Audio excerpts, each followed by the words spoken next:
obviously, you know, if you're talking about a musical journey by me, then this is not complete without the Beatles.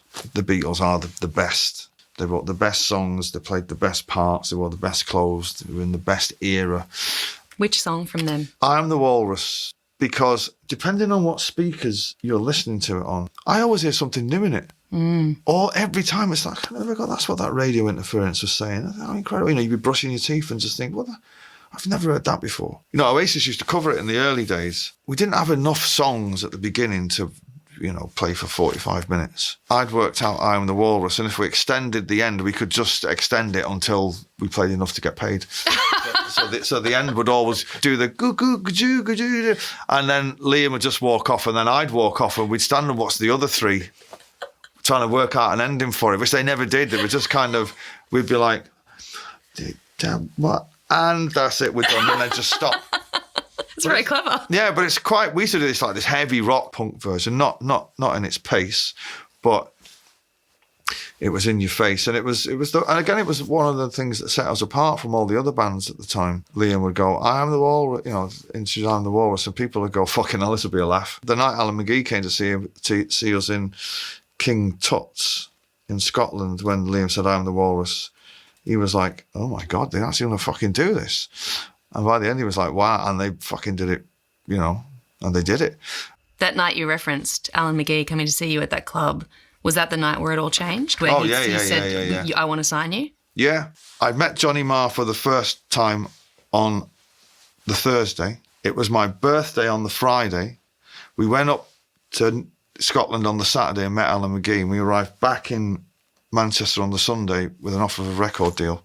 And it was like, fuck me. As weekends go, that is not bad. That's not bad.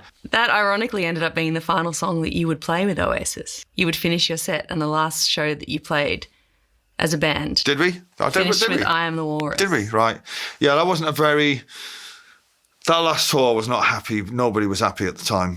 The other fellas trying to rewrite history that it was all fucking great, and it wasn't all great. It was a fucking dreadful last year of Oasis, 2009, whatever it was a terrible, terrible, terrible time. It had come to an end, you could feel it. I don't look back on any of those gigs. There's a couple. There's one in Argentina, which is quite famous, that were in the River Plate Stadium, which was amazing.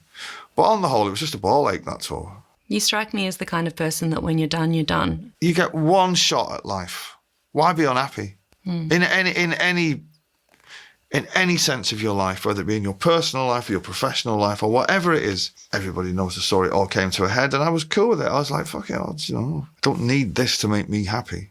You know, if I never write another song, I've written some of the best songs, you know, of our fucking eras, you know what I mean? So I was cool with it.